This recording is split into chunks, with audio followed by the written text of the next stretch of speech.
हा सत्संग संत रामपालजी महाराजांचा असून मराठी भाषिक भक्त समाजास सहज समजावे म्हणून हिंदी भाषेतून मराठी भाषेत रूपांतरित करण्यात आलेले आहे.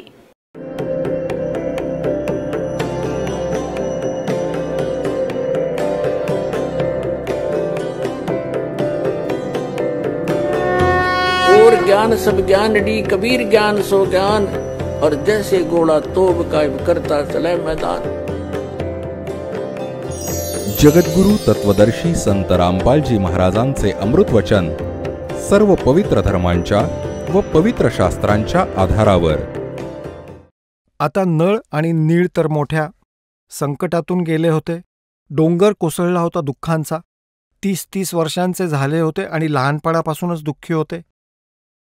आणि ज्यांनी आत्महत्येचा विचार केला होता त्या व्यक्ती इतक्या सुखी झाल्या तर ठीक आहे, आपली बुद्धी इतकी काम करत नाही की त्याला ईश्वरच मानेल, पण ईश्वरापेक्षा कमीही मानू शकत नाही जर थोडीही त्याच्यात माणुसकी असेल तर ते तर महान आत्मा होते नळ आणि नीळ. त्या दिवसापासून ते सत्संगात खूप सेवा करू लागले. वृद्ध वयस्करांचे कपडे, रुग्णांचे, अपंगांचे कपडे घेऊन जा, द्या मला, मी धुवून आणतो. त्यांचे कपडे धुतले, भांडी घासून दिली, त्यांना आरामात बसवत आंघोळ घालत. अशा प्रकारे ते सेवा करू लागले जे परमात्मा मुनींद्रजींच्या आश्रमात येत असं त्यांची. परंतु ते दोघेही अगदी सरळ मार्गी होते, भोळ्या मनाचे होते. ते काय करत, सत्संगात जी चर्चा व्हायची, भगवानांकडून जे ज्ञान ऐकायचे, तर हे नदीवर कपडे धुत असत, भांडी घासत असत. नदीच्या जवळ सत्संग होई, ऋषींचे आश्रम असत तिथे. हे काय करत, नदीच्या काठावर कपडे भिजवून ठेवत, ज्यामुळे थोडा मळ सुटा होईल, मग धुऊया म्हणायचे. त्याच प्रकारे भांड्यांचं पण. आणि दोघे नदीकिनारी झाडाखाली बसून सत्संगात ऐकलेल्या गोष्टींवर दोघे चर्चा करायचे. आणि मग आपल्या जुन्या काळाबद्दल, आपल्या भूतकाळाबद्दल ते खूप विचार करत असत. आणि म्हणायचे, पाहते ऋषी काय काय बकवास करायचे. आधी तर म्हणायचे हा जंतर कर, तो मंतर कर, आणि मग लास्टला म्हणायचे की तुमच्या प्रारब्धाचेच भोग आहेत, भोगावेच लागतील. मग आता इथे कुठे गेलं ते प्रारब्ध? तर बाबा भगवंतच आले आहेत, परमात्मा जसे आहेत आपले गुरुजी. मोठी दया केली आपल्यावर. पहा, आज सत्संगात असं सांगितलं कधी ऐकलं नव्हतं आम्ही. आता पुण्यात्म्यांनो, जो इतका दुःखी होता तो आता सुखी झाला. आणि त्याला जे ज्ञान हा दास देत आला तेच ज्ञान परमात्मा पूर्वी देत असे. त्याच परमेश्वर कबीरजींनी दिलेलं ज्ञान हा दास सांगतोय. टेप रेकॉर्डर तुम्हाला ऐकवतोय. दिलेलं ज्ञान त्या ईश्वराचंच आहे जो 4थ्या युगापासून देत आला आहे. तर पहिल्यांदा सुखी माणसाने या गोष्टी ऐकल्या तर उठून निघून जाईल म्हणेल काहीतरीच सांगता येते. आजपर्यंत कधी ऐकलं नाही. तर प्रथम परमात्म्याने त्या लोकांची निवड केली जे दुःखी होते. आणि जेव्हा दुःखी व्यक्ती सुखी होईल तेव्हा तो कुठे जाईल, सगळं ऐकेल आणि सारं खरंही वाटेल त्याला, कारण तो तर दुःखातून बाहेर पडलाय. तर खरं तर हे आहेच आहे. त्या अज्ञानामुळेच आपल्याला ते बरं वाटत नव्हतं. तर अशा प्रकारे ते जेव्हा चर्चा करत असत तेव्हा एखादा कपडा त्या प्रवाहात वाहून जात असे. त्यांना कळायचंही नाही.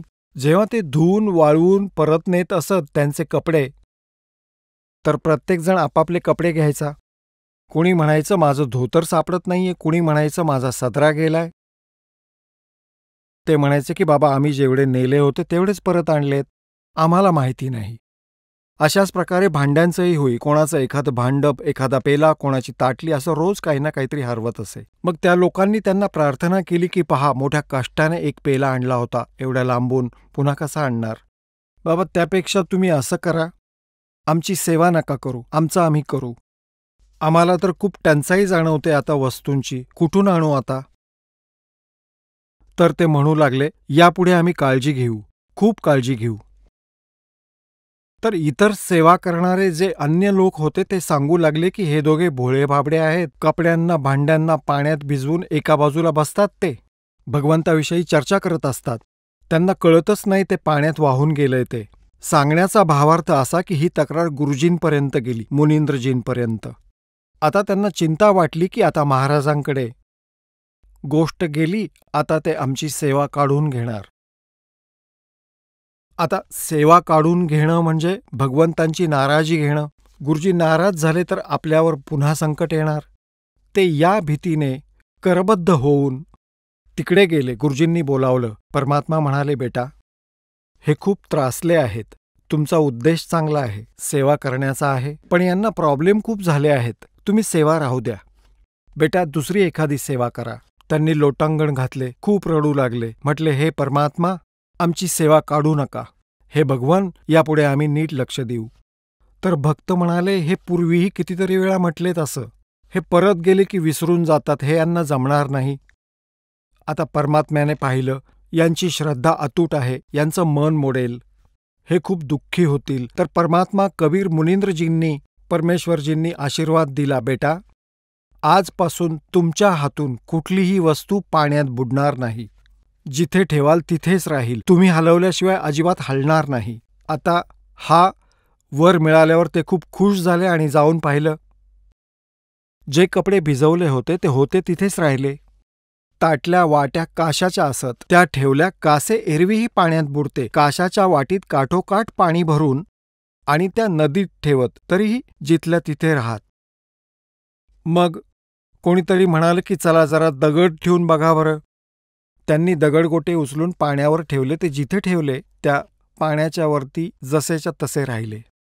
तर हा त्या भक्तांचा प्रॉब्लेम तर सुटला, ज्या भक्तांचे कपडे आणि भांडी हरवत होते. तर अशा प्रकारे नळ आणि नीळ यांना हा आशीर्वाद परमेश्वर मुनींद्रजींकडून दिलेला होता.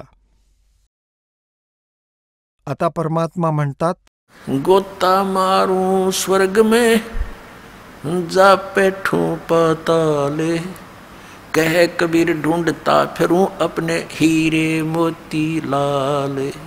एकदा श्रीलंकेमध्ये एक चंद्रविजय नावाचा भाट राहत होता. त्याच्या कुटुंबात सगळे मिळून 16 सदस्य होते. मुले, सुना, मुलं, मुली, सगळे मिळून 16 सदस्य होते. हे पुण्यात्म्यांनो, एक पिता एक माता आपल्या मुलांच्या साठी किती दुःखी होतात. एखादं मूलही कष्टात असेल तर त्यांना चिंतेनं झोप लागत नाही. आणि आम्ही ज्या पित्याची संतान आहोत, पूर्ण पृथ्वी, सगळं विश्व, पूर्ण ब्रह्मांड, मुंगीपासून हत्तीपर्यंत, आपण सगळे त्या कबीर भगवंताची, त्या अमर पुरुषाची मुले आहोत. आता आपण इथे किती दुःखी आहोत. आपण तर बालक आहोत, ठाऊक नाही. लहान मुलाला कितीही लागलं तरी तो त्याला कष्ट समजत नाही, रडतो नक्की, आणि तरीही चूक करायला मागे पुढे पाहत नाही, कारण त्याला ज्ञानच तेवढं आहे. तर तो परमात्मा किती दयाळू आहे. आपल्या प्रिय आत्म्यांना शरणमध्ये घेण्यासाठी त्या चंद्रविजय भाटाच्या घरापासून थोड्याच अंतरावर रस्त्यावर, जिथे तो सकाळी फ्रेश होण्यासाठी जात असे, तिथं एका झाडाखाली बसले भगवान. एका साधूचं रूप घेऊन बसले. ऋषीरूपात राहतच होते. आणि पुण्यात्मा जे असतात, भगवंतावर श्रद्धा ठेवणारे, त्यांना उद्देशून भगवंत म्हणतात, साधु दर्शन राम का और मुख पर बसे सुहाग, दर्श उन्हीं को होत हैं जिनके पूर्ण भाग. कबीरा दर्शन संत के परमात्मा आवे याद, और लेखे में वाहे घड़ी बाकी का समय बाद. व्यर्थ. आता संत ऋषींचं दर्शन घडलं. चंद्रविजय भाटाने प्रणाम केला. प्रणाम करून आधी पुढे गेला, थोडं फिरून आला. येतावेळीच म्हणाला, भगवान, दासाची झोपडी जवळच आहे, दर्शन द्या दाता. आता तर ते त्यासाठीच गेले होते. करे करावे साइया मन में लहर उठा, दादू से दरजीव के आ बगल हो जा. परमात्मा म्हणाले, चल बाबा. आले त्यांच्या घरी. तिथं थोडा वेळ डिस्कस केलं. त्यांची आपसात चर्चा झाली. परमात्म्याकडून ज्ञान ऐकलं त्याने आणि म्हणाला की भगवान, काही चर्चा ऐकवा. तर परमात्म्याने सारी कथा कहाणी त्या सृष्टीरचनेची सांगितली, खूप ज्ञान दिलं.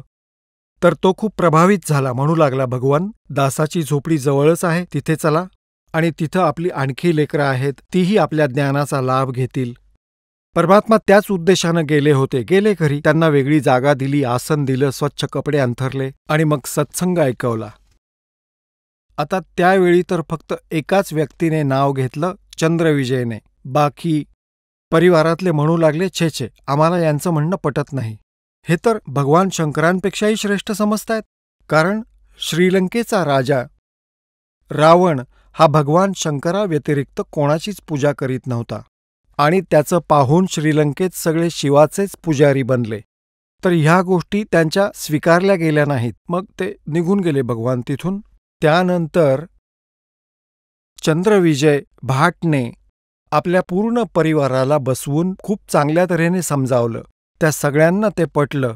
मग परमेश्वर पुन्हा तिथं पोहोचले. त्या सर्व पूर्ण परिवाराने त्यांचं नाव घेतलं आणि जे ज्ञान मालिक ऐकवत ते तर असं होतं की प्रत्येक व्यक्तीला वाटायचं की हे सर्वांना सांगावं, भावाला, बहिणीला, नातेवाईकांना. इतकं अनमोल ज्ञान ना कधी पाहिलं ना ऐकलं. आता पुण्यात्म्यांनो, हा जो चंद्रविजय भाट होता तो रावणाकडे जात असे, त्याला चुटकुले विनोद वगैरे ऐकवत असे, त्याची महती गात असे आणि हे भाट लोक त्यांचं एक मनोरंजन करत असत. आणि तिकडे त्याची पत्नी जी होती ती कर्मवती नाव होतं तिचं, ती जात होती रावणाची पत्नी मंदोदरी हिच्याकडे. तिला चुटकुले ऐकवत असे, चांगले वाईट. ही मनाची एक सवय असते. हे रामाची कथा कमी आणि कामाच्या कथा जास्त ऐकण्यात रस घेतं, सेक्सच्या.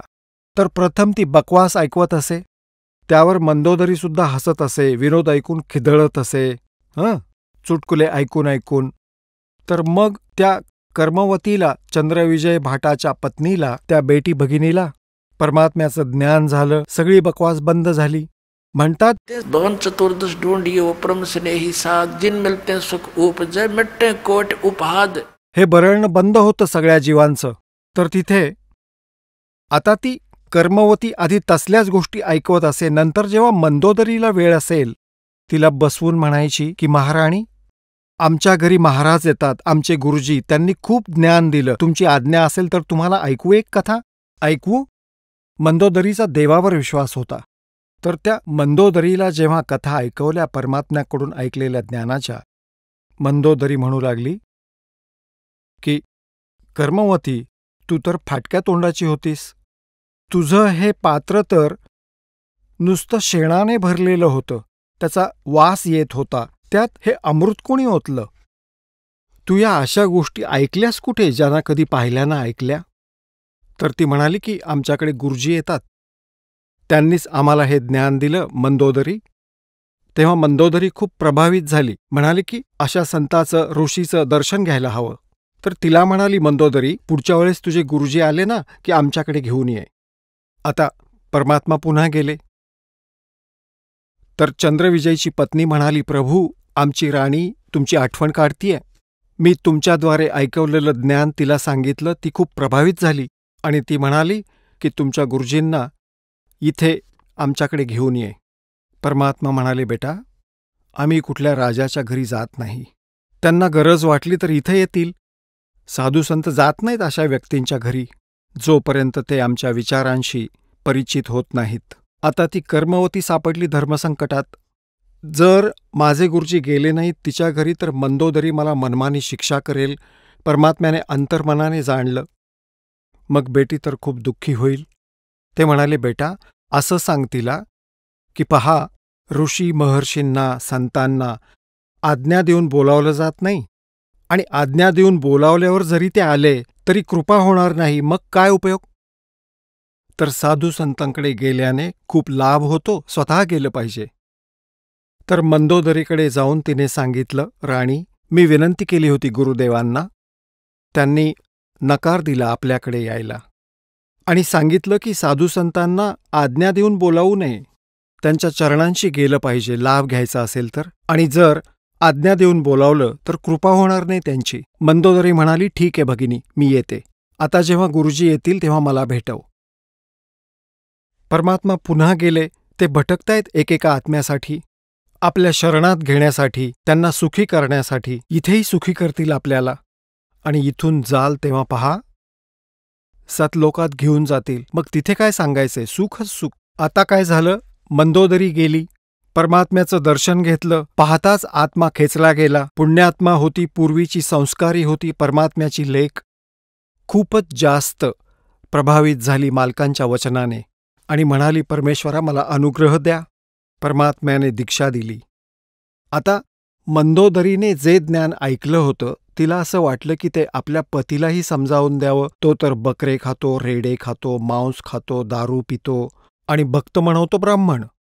याने तर कर्म नासवलं, कारण ज्ञानातून ज्ञान झालं, भगवंताच्या तत्वज्ञानातून. तर मंदोदरीने प्रयत्न केला समजावण्याचा आपल्या पती रावणाला की तुम्ही जी साधना करीत आहात ती तमोगुण भगवान शिवाची आहे, ते पूर्ण परमात्मा नाहीयेत. आता या बोलण्याने तो दुःखी झाला की मंदोदरी, तू अशा गोष्टी सांगू नकोस. मी भगवान शंकराला डोकं कापून अर्पण केलं होतं, त्यांनी मला ते परत दिलं आणि मला कितीतरी धन दिलं, सिद्धी दिली, 1,00,000 पुत्रांचं वरदान दिलं. आणि माझा पुत्र मेघनाथ केवढा पराक्रमी आहे, त्याने स्वर्गात जाऊन इंद्रालाही जिंकलं. आणि मी एका भिकाऱ्यापुढे हात जोडू तिथं जाऊन? मंदोदरीने खूप समजावलं की रावण, चुकीचं बोलताय तुम्ही. तुम्ही या संताच्या महिम्याने परिचित नाही आहात म्हणून असं बोलत आहात. तर शेवटी रावणाने असं सांगितलं की मला यापुढे असं सांगू नकोस. मी तुला मनाई करणार नाही. तू कितीही दान कर, धर्म कर, कुठल्याही गुरूचा उपदेश घे. असं म्हणतात की स्त्री आपल्या पतीला आयुष्यमान पाहू इच्छिते. तिकडे काय झालं की काही दिवसांनी जसं विष्णू अवतार श्री रामचंद्रजी राजा दशरथाच्या घरी जन्मले होते, विवाह झाला सीतेबरोबर. विवाह झाल्यानंतर काही काळातच त्यांना वनवासाला जावं लागलं. ते वनात काळ कंठत होते, तिथून रावणाने सीतेचं अपहरण केलं. आता परमात्म्याने, कबीर परमेश्वरांनी म्हणजेच मुनींद्रजींनी मंदोदरीला समजावलं की बेटी, याने तर आपणहूनच संकट ओढवून घेतलंय. याने आपलं जसा की मृत्यू घेऊन आलाय आपला. आणि सांग त्याला की तिला बाइज्जत वापस कर, तिला सामान्य स्त्री समजू नकोस. ती देवी आहे आणि देवीला त्रास देणं महापाप आहे. तिला परत पाठव, त्यातच तुझं भलं आहे. तसंही स्त्री दुसऱ्या स्त्रीला पाहून कधी राजी होत नाही. तरीही जेव्हा तिला ते कळलं की माझ्या पतीचा जीव धोक्यात येईल, कारण संत जे सांगतात त्याला ती सत्य मानायची. हे महापुरुष खोटं बोलत नाहीत, त्यांना काय देणं घेणं. हे काही श्रीरामचंद्रांना भेटले नाहीत, कोणाला ओळखत नाहीत, केवळ सत्य सांगत आहेत. ती खूप प्रभावित झाली. रावणाला समजावण्याचा खूप प्रयत्न केला, त्याने नाही ऐकलं. काही दिवसांनंतर काय होतं, मध्येच एक प्रकरण राहिलं.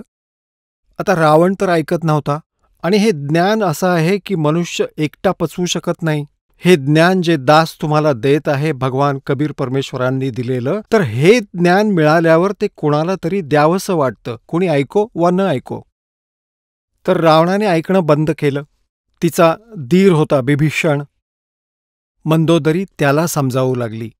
आधी ते दोघे भाऊ बसले होते, ती रावणाला समजावत होती. तर रावण ऐकत नव्हता. तेव्हा बिभीषण म्हणाला की मला सांग, मला तर हे तुमचं म्हणणं फारच आवडतंय, पहिल्यांदाच ऐकतोय पण खूप छान वाटतंय. तर मंदोदरीने त्याला खूप समजावलं. आता आणखी काय सांगू, दीक्षा घे आता, अनुग्रह घे गुरुजींकडून, की चल अनुग्रह दे मला. मंदोदरी आपल्या दीराला घेऊन गेली आणि अनुग्रह देववला परमात्म्याकडून. आता त्या ज्ञानाने बिभीषणसुद्धा परिपूर्ण झाला. आता काय होतं,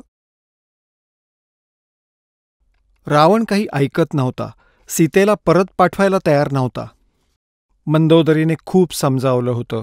तिकडे बिभीषणानेही खूप समजावलं होतं, रावण, तुझ्या घरात किती चांगली पत्नी आहे आणि तरीही तू वाहावत चाललायस. एक भाऊच दुसऱ्या भावाला समजावू शकतो जेव्हा एखादं संकट समोर दिसायला लागतं.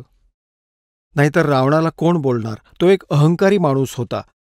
विरोध केला की लगेच त्याची तलवार दुसऱ्या माणसाच्या मानेवर जात असे.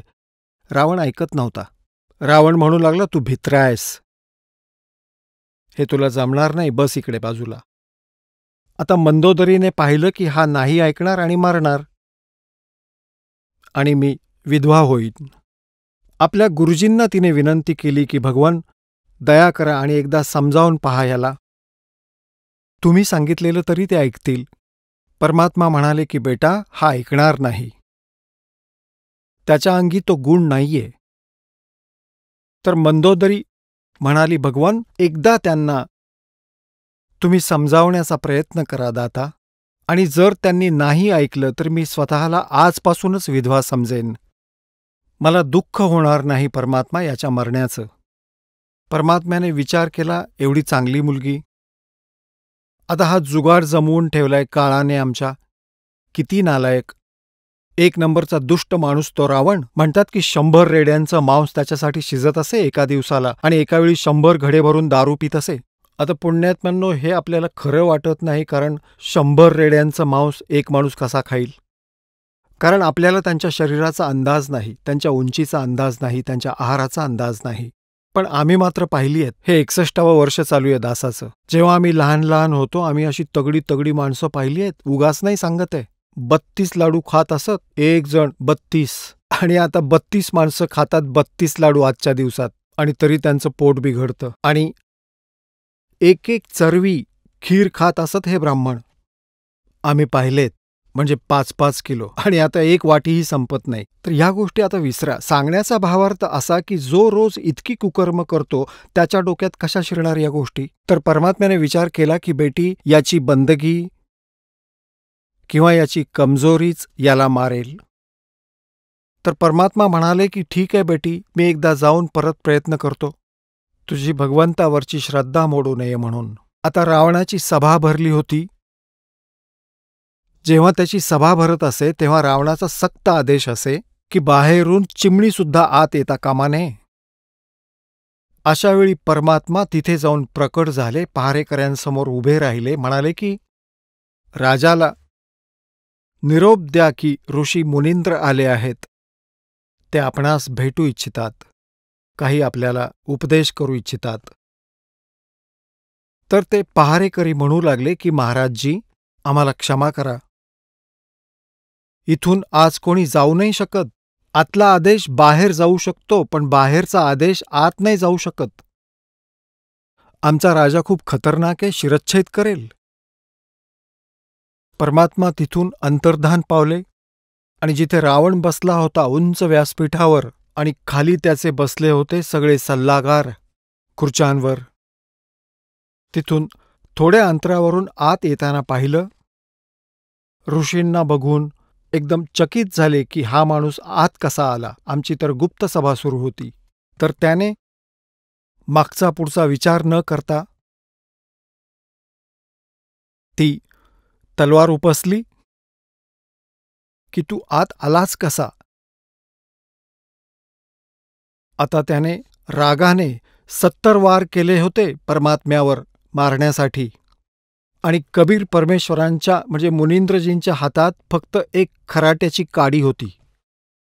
जो झाडू असतो त्याची एक काडी हातात धरली होती परमात्म्याने, आणि जेव्हा ते तलवारीचा वार करत तेव्हा ते काडीने अडवत. त्या काडीचा असा काही आवाज येई की जशी लोखंडाच्या खांबावर आपटत असावी, खण खण. आता जेव्हा 70 वेळा अंधाधुंद वार केले,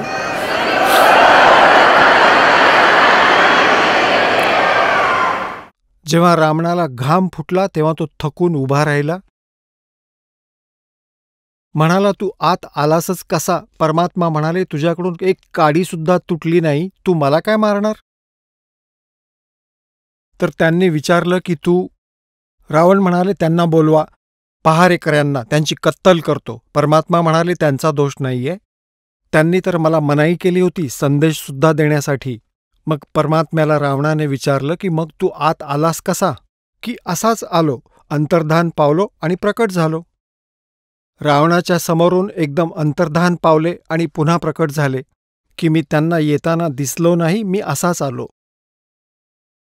एवढं होऊनही त्या दुष्टात्म्याला कळलं नाही की त्याच्यासमोर कोण उभं आहे.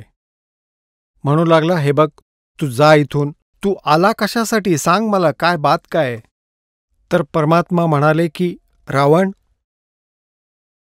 तुझा आता अंतिम समय आलेला आहे, आणि माझ्या आदेशाचं पालन करून जर तू या मुलीला परत पाठवलंस, या सीतेला, या देवीला, तर तुझं जीवनच मी बदलून टाकेन. ह्या वाईट गोष्टी तुला सोडाव्या लागतील. तो म्हणू लागला, तुझ्यासारखे शिक्षक माझ्याकडे खूप आले. मी अशिक्षित नाहीये, मी स्वतः ब्राह्मण आहे, विद्वान पुरुष आहे.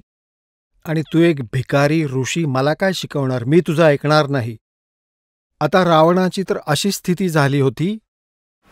कबीर ये माया अटपटी, सब गट आण अड़ी, किस किस न समझाऊं या कुए भांग पड़ी.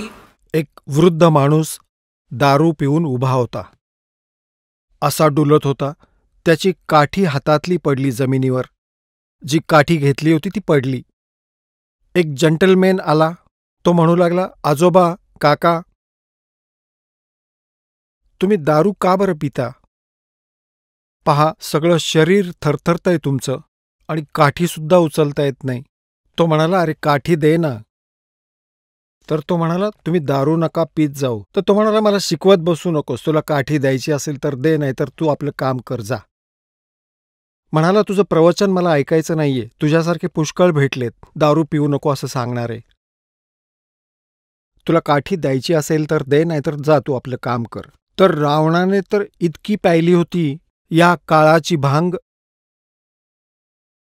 परमात्म्यांना म्हणाला की तुमचं कधीच मी ऐकणार नाही, तू जा नाही तर जाऊ नको.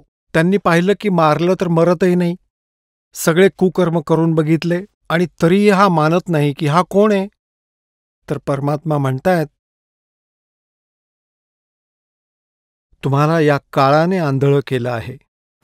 इस झूठे सुख को सुख है ये मान रहा मनमोद, ये सकल चबीना काल का कुछ मुख में कुछ गोद.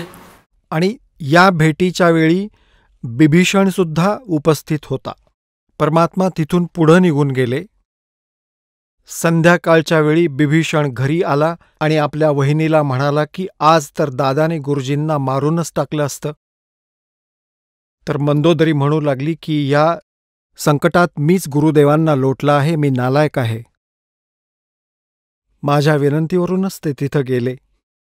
काय झालं तर असं झालं. तो क्रोधित झाला. व्यासपीठावरून उडी मारून स्वतःच तलवारीने वार करू लागला. गुरुजींच्या हातात एक काडी होती, ती काडीसुद्धा तुटली नाही. जेव्हा थकून गेला, बसला. परमात्म्याने काही समजावलं, त्याने ऐकलं नाही, तर भगवान तिथून निघून आले.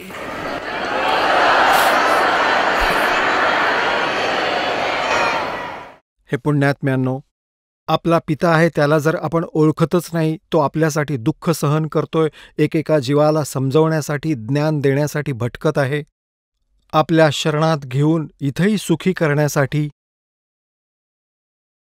आणि आपण त्यांची पूजा करतोय जे आपल्याला ना सुख देऊ शकत ना दुःख देऊ शकत.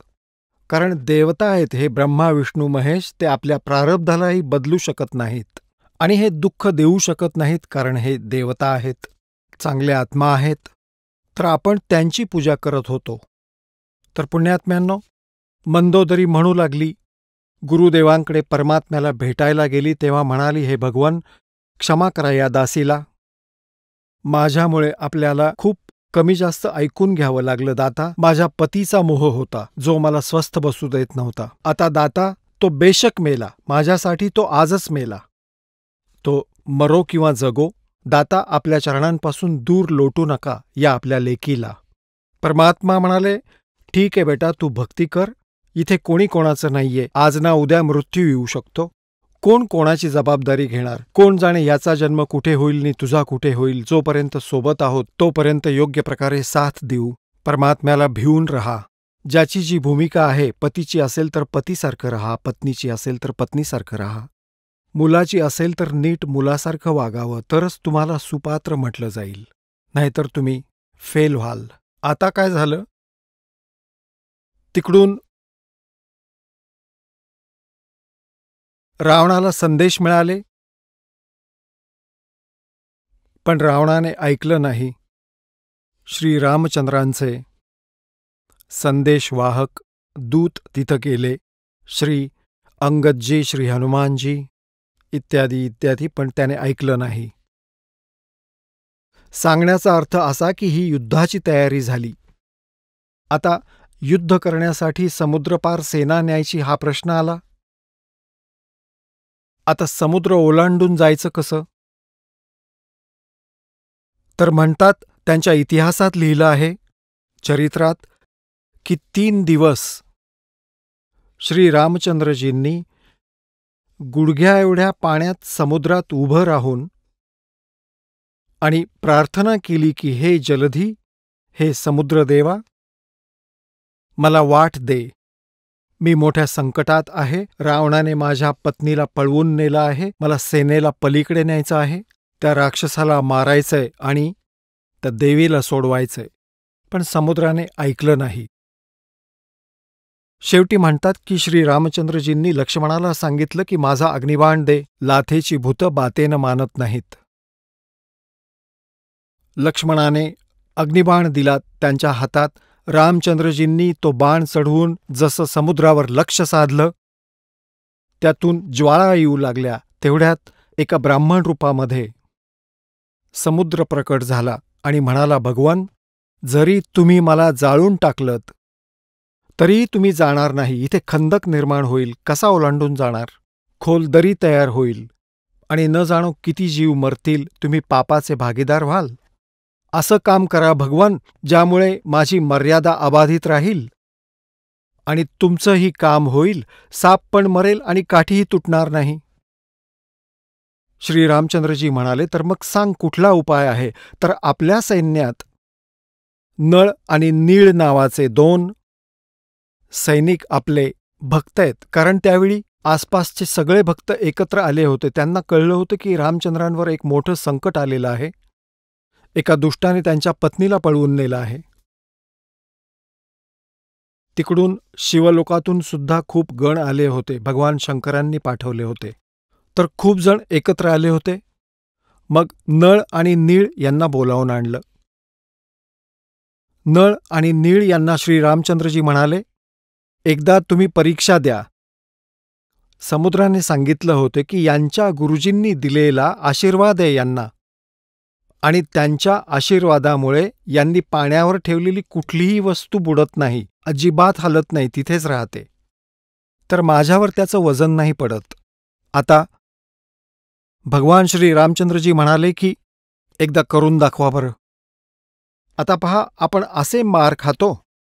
पूर्वी तर नळ आणि नीळ शेकडो वेळा भगवान मुनींद्रांचे आभार मानत असत. पण त्या दिवशी मात्र त्यांना खूप अभिमान झाला, गर्व झाला की जर आज आपण गुरुजींची प्रार्थना केली, जंतरमंतर केलं, त्यांना प्रणाम केला प्रार्थनेसाठी, तर उपस्थित असलेल्या लोकांना असं वाटेल की हे दुसरीकडून शक्ती घेत आहेत, यांच्यात काही पॉवर नाहीये. आता त्यांनी त्या दोघांनी एक एक दगड उचलला आणि ठेवला समुद्रावर. बुडून गेला. त्यांनाही आश्चर्य वाटलं. मग परत दुसरा ठेवला, तोही बुडाला. तिसरा ठेवला, तोही बुडाला. आता ते एकमेकांच्या तोंडाकडे पाहू लागले. श्रीरामचंद्रजी म्हणू लागले समुद्राला, जो ब्राह्मणाच्या रूपात उपस्थित होता, असं वाटतंय की तू खोटं बोलत होतास. तर त्या ब्राह्मण रूपात उपस्थित असलेला समुद्र म्हणाला, हे भगवान, आज यांनी काहीतरी चूक केलीय. काय रे, आज तुम्ही आपल्या गुरुजींचं चिंतन नाही केलं वाटतं.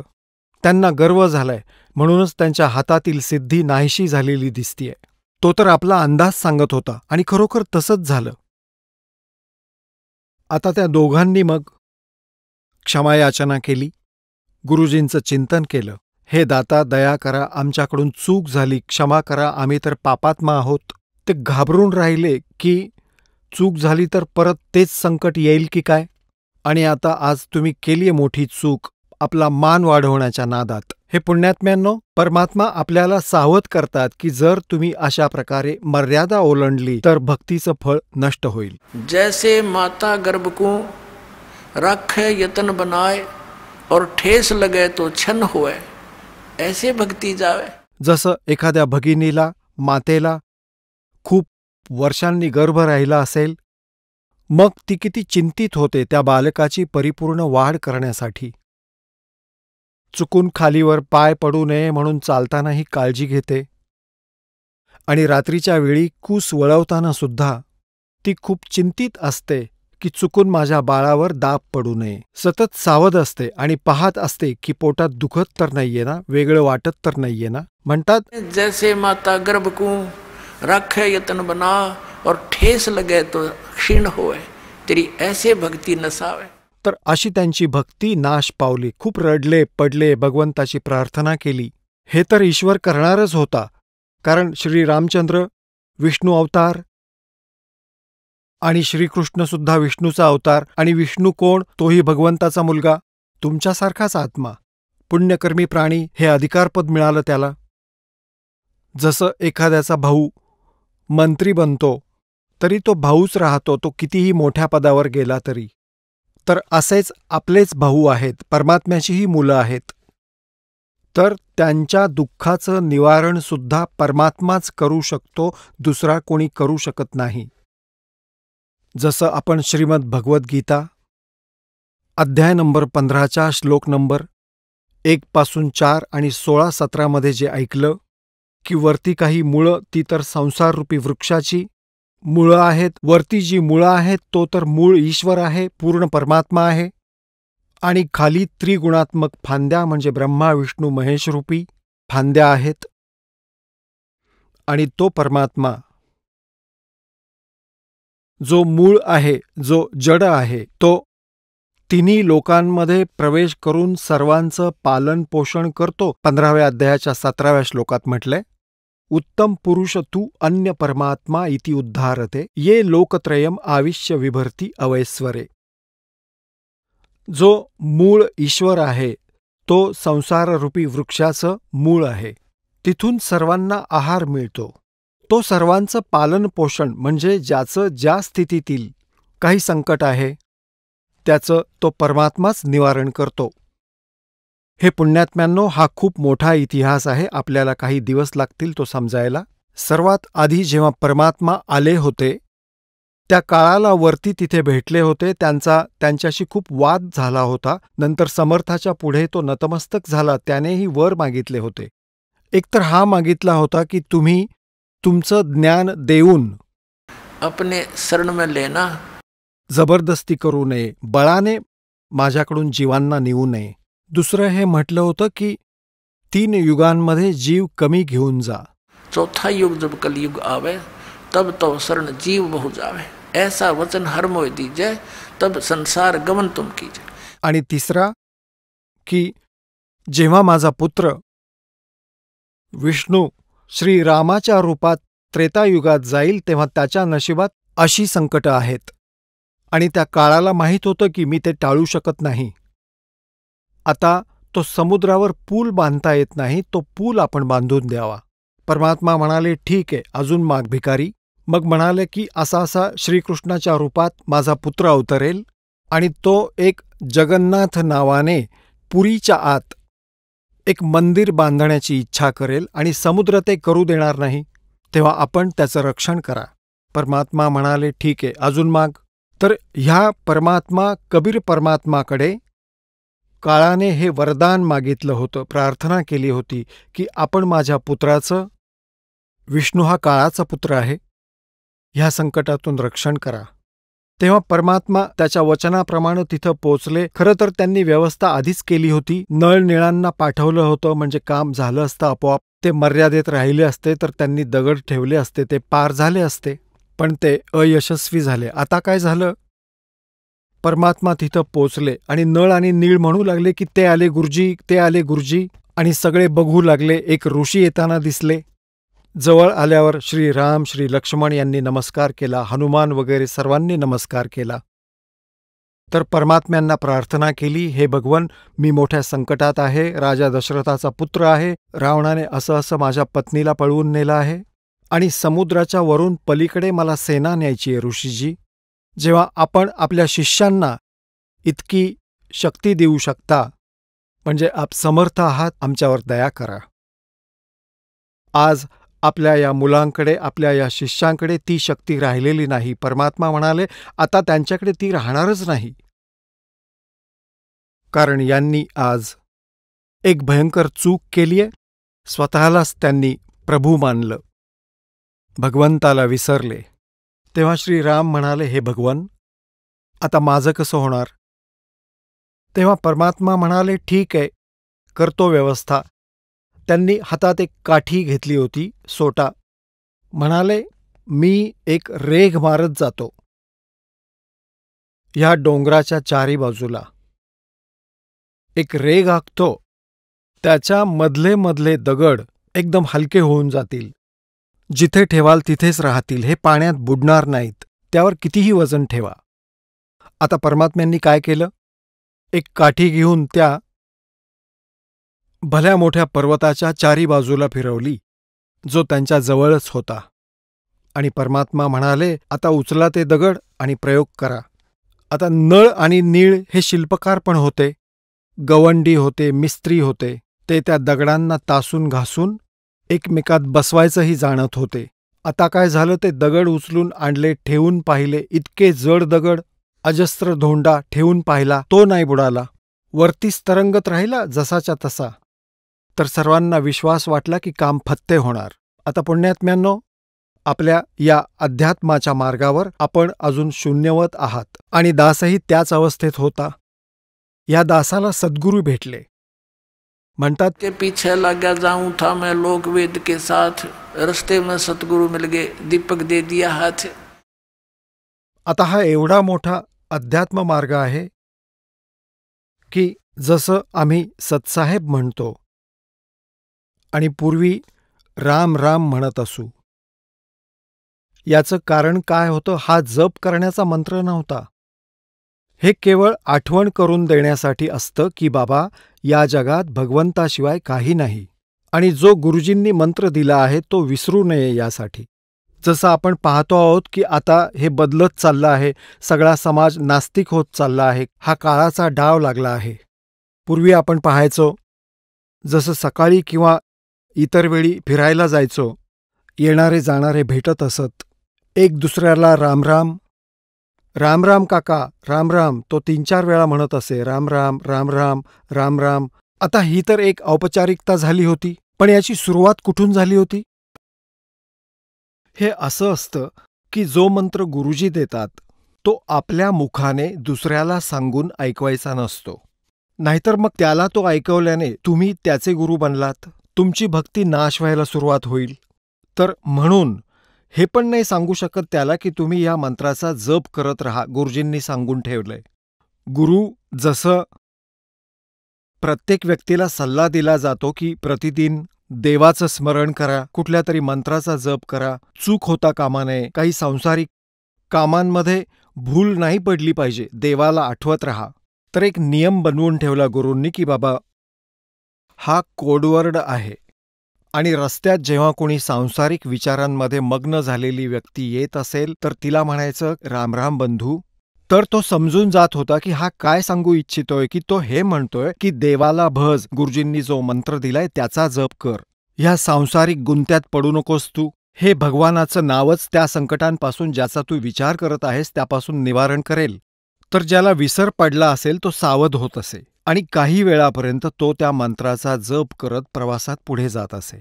परत काही विसर पडला तर पुढे दुसरा भेटत असे, राम राम बंधो. म्हटलं राम राम राम राम. त्यांचा उद्देशच हा असायचा की मंत्र लक्षात ठेवा, विसर पडू द्यायचा नाही या मंत्राचा. तर पूर्वी राम नाम असा जप नव्हता, फक्त ओम नाम देत असत ऋषी. That's all. आणि त्याला गुप्त ठेवणं अशासाठी आवश्यक होतं की तुम्ही कोणाला सांगू नये. नाहीतर तुम्ही गुरु बनलात आणि तुमचं काम बिघडलं, पण तुम्ही अधिकारी नाही आहात, दोघांचंही वाटोळं. तर तो आणि एकमेकांना आठवण देत राहा. हा राम शब्द जेव्हा बोलला जाईल तेव्हा हे समजून जा की तो सांगू इच्छितोय की देवाचा तो मंत्र गुरुजींनी दिलेला आठव, जप करत राहा. ह्या भगवानाशिवाय संसारात काही नाहीये. तर असंच आम्ही सतसाहेब म्हणतो. सत म्हणजे अविनाशी, साहेब म्हणजे राम. अविनाशी राम, की आमचा जो परमात्मा आहे तो अविनाशी राम आहे. आणि त्याचा मंत्र, त्याच्या प्राप्तीचा जो विधी आहे त्याला लक्षात ठेवा, भक्ती करत राहा. सतसाहेब सतसाहेब सतसाहेबजी. हा, पण त्यावेळी तुम्ही हे लक्षात ठेवा की भगवानाशिवाय आमचं कोणी नाहीये. आणि खरोखर हे कबीर साहेबजी सच्चे परमात्मा अमर भगवान आहेत. आणि जो मंत्र त्यांनी दिला आहे तिथे जाण्यासाठी हा जपच मदत करू शकतो, त्याचा विसर पडू देऊ नका. हे होत असे. तर असंच हनुमानजी काय करत होते? ते जप तर वेगळ्याच नावाचा करत असत, पण जेव्हा ते चालत असत, कारण बऱ्याच दिवसांचा प्रकल्प होता तो, काय एकाच दिवसात बनलेला होता का तो सेतू? तर ते काय करत असत की तिकडून मस्तसा पहिलवान होते ते आणि शक्तिशाली होता, सगळ्यात मोठा दगड ते उचलत होते आणि त्याच्या आधी त्यावर मोठ्या अक्षरांमध्ये राम लिहित असे आणि घेऊन चालत जात असे. दुरून आणावे लागत असत 5-7 किलोमीटरवरून. तर त्याचा अर्थ हा होता की जो कोणी वाचेल बघेल राम राम, रामाचा अर्थ लिहिलाय की भक्ती करत राहा आणि हे काम पण करत राहा, नाम विसरू नका आपल्या मंत्राचे. कारण त्या जन्मात तर बोललं गेलं नाही, राम नाम राम राम पण म्हटलं गेलं नाही, त्याने लिहिलं त्यावरती. आणि आवश्यकता ही होती की एक माणूस आपल्या क्षमतेपेक्षा मोठा दगड उचलून चालला तरच तो सेतू बनेल. तर तो लिहून चालू लागला होता पहिलवान. आणि बघणारे वाचत असत की मंत्र पण आठवत राहा आणि काम पण करा. जसं यजुर्वेद अध्याय नंबर 40च्या मंत्र नंबर 15 मध्ये लिहिलं आहे, ओम कर्तू समर किल्बय समर कर्तू समर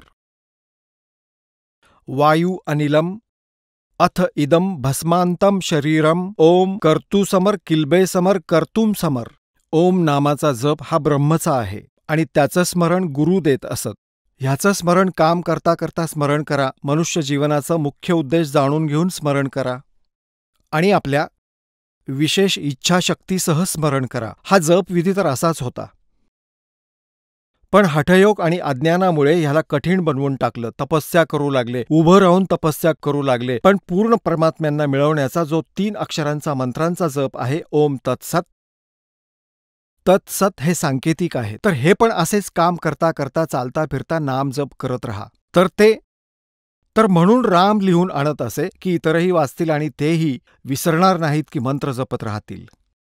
तर आता इथे आपण ऐकतो की ह्या नकली गुरूंकडून कधी तर हे असं म्हणत असत की भगवान श्रीरामांच्या नावामुळे दगड तरंगले. हनुमानजींनी रामनाम लिहिलं आणि दगड तरंगले, श्रीराम तर तरंगले नाहीत.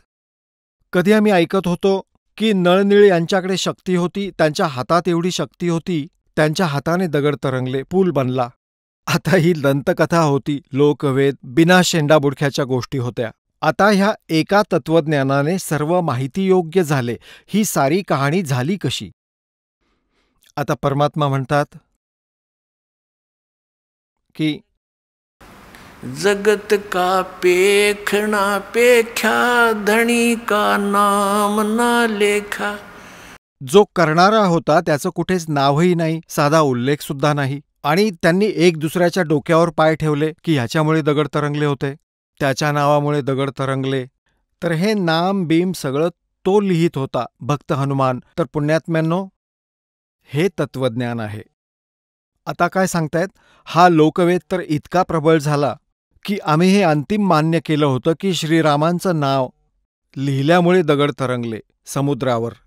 आणि हेही त्याबरोबरच सत्य होतं की नळ आणि नीळ यांच्या हातात शक्ती होती, त्यांच्या हातून कोणतीच वस्तू कधी बुडाली नव्हती. ही पॉवर कुठून आली होती याचा काही शेंडा बुडखा त्यांच्याकडे नव्हता.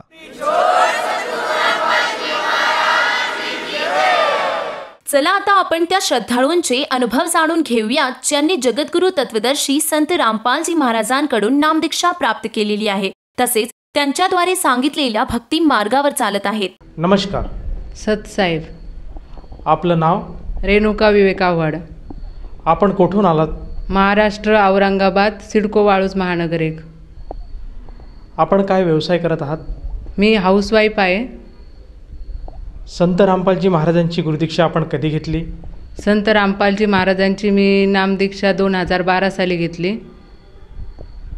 संत रामपालजी महाराजांची गुरुदीक्षा घेण्या अगोदर आपण व आपला परिवार कोणती भक्ती साधना करत होतात?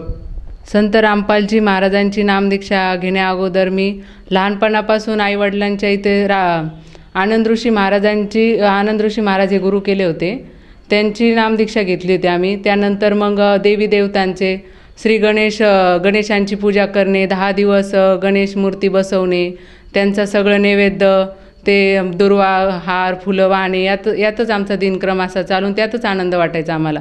त्यानंतर नवरात्र, 10 दिवस नवरात्र घट स्थापना करणे, त्याला अखंड ज्योत ठेवणे, अखंड ज्योत ठेवून त्यानंतर देवीचे पायात चप्पल न घालता देवीला जाणे, 10 दिवस उपवास करून देवीला पायी चालणे, त्यानंतर श्रावण महिना आला की श्रावण महिन्यात शंकराची पूजा करणे, दर सोमवारी व्रत धरायचं, दर सोमवारी सकाळी उठून महादेवाच्या पिंडीला दूध वाहणे, 108 वेळा मंत्र जाप करणे, ओम नमः शिवाय, बेलपत्र वाहणे, यातच म्हणजे आम्हाला त्यातच सगळं हे पूर्ण गेलं आमचं.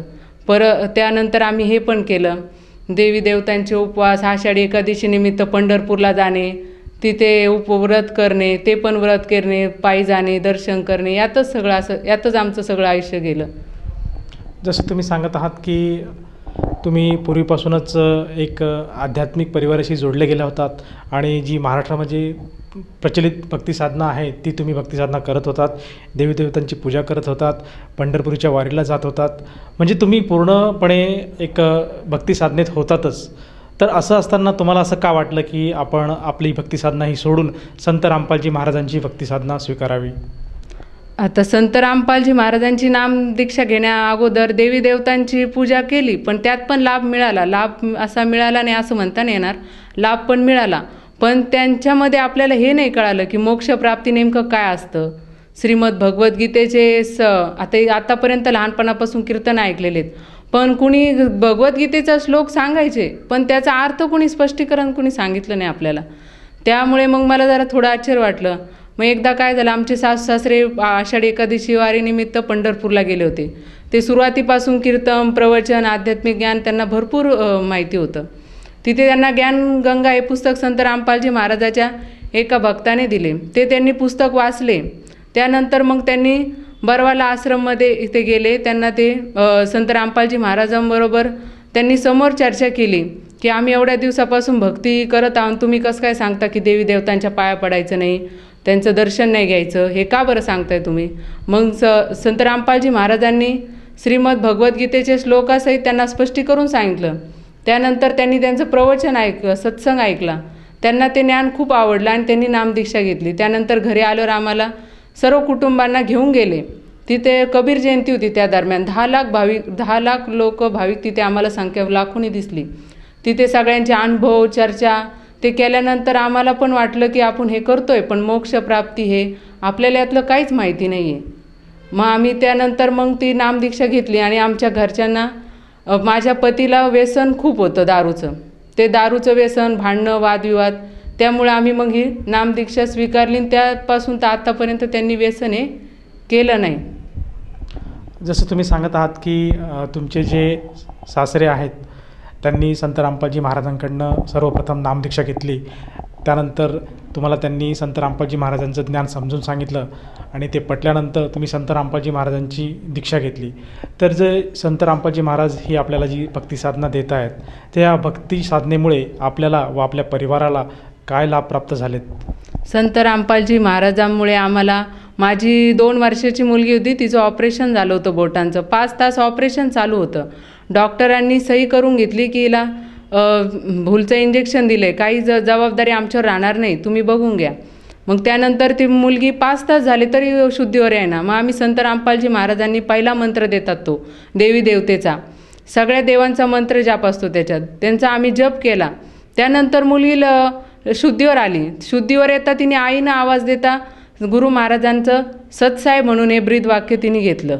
सतसाहेब बोलली. ते आम्हाला आश्चर्य वाटलं. तिला काही त्रास झाला नाही. डॉक्टरना वाटलं की रडेल, काही नाही, तिला काही दुखत नव्हतं, काहीच नव्हतं. तिचं म्हणजे ऑपरेशन बी व्यवस्थित झालं आणि तिला जीवनदान मिळाले महाराजांकडून.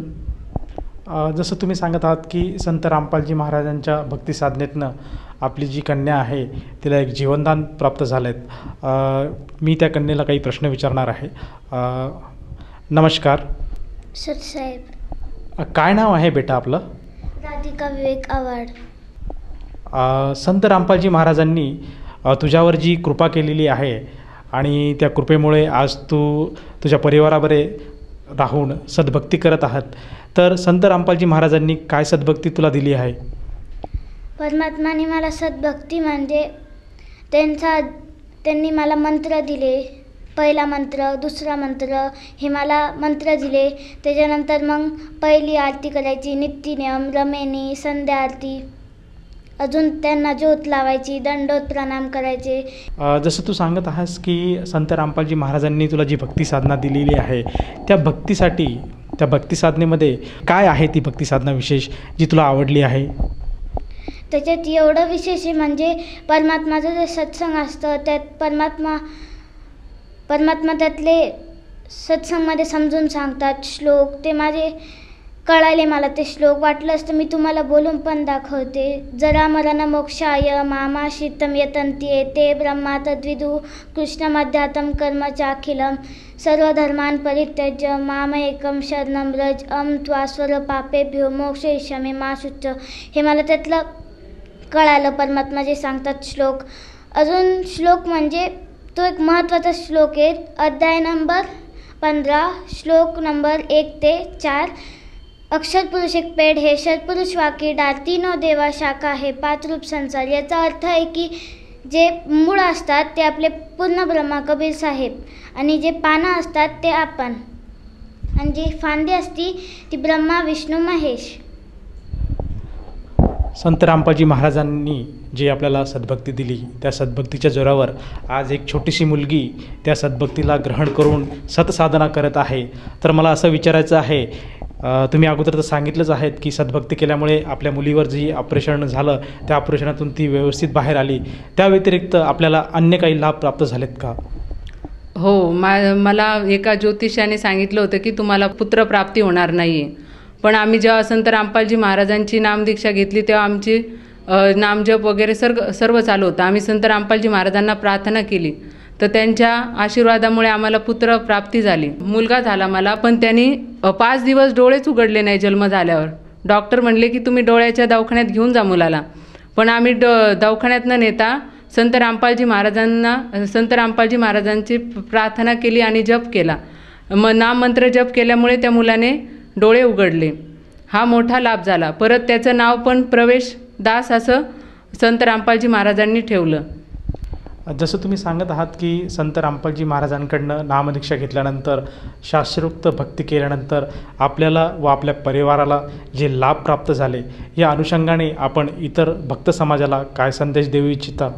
संत रामपालजी महाराज संदेश देऊ शकता, पण मी प्रार्थना करू शकते कि जीव हमारी जाती है, मानव धर्म हमारा, हिंदू मुस्लिम सिख ईसाई धर्म नहीं कोई न्यारा.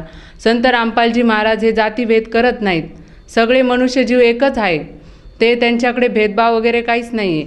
हे मला विशेष वाटलं. किती बी मोठा अधिकारी असू तशी ते कोणाशी भेदभाव करत नाही. सगळे जीव जाती एकच मानतात. त्यानंतर संत रामपालजी महाराज श्रीमद भगवद्गीतांचे श्लोक, पवित्र पुराण बायबल, श्रीमद देवी भागवत, कुराण शरीफ याच्या आधारे आपल्याला सगळं ज्ञान सांगतात.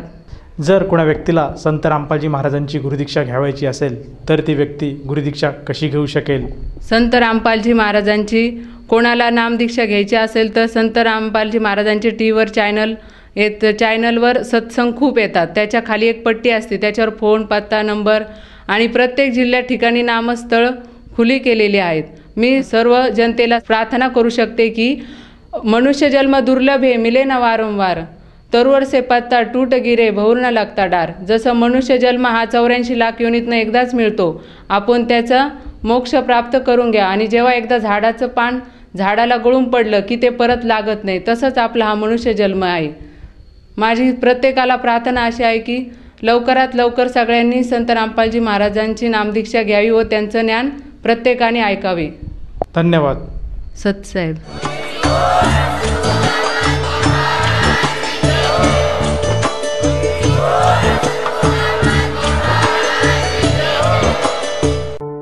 आपण ऐकत होता जगद्गुरु तत्वदर्शी संत रामपालजी महाराजांचे मंगल प्रवचन. निशुल्क नामदीक्षा प्राप्त करण्यासाठी आणि अधिक माहितीसाठी संपर्क करा 7030303951 7030303952. आमची वेबसाईट आहे www.jagadgururampalji.org. सर्व पवित्र धर्मांच्या पवित्र शास्त्रांवर आधारित प्रमाणित अनमोल पुस्तक ज्ञानगंगा किंवा जगण्याचा मार्ग यापैकी कोणतेही एक पुस्तक निशुल्क मागविण्यासाठी आम्हाला आपले पूर्ण नाव, पूर्ण पत्ता, पिनकोड सहित आणि फोन नंबर लिहून 7030303951 7030303952 या नंबरावर SMS करू शकता किंवा आम्हाला 7030303950 या नंबरावर WhatsApp देखील करू शकता.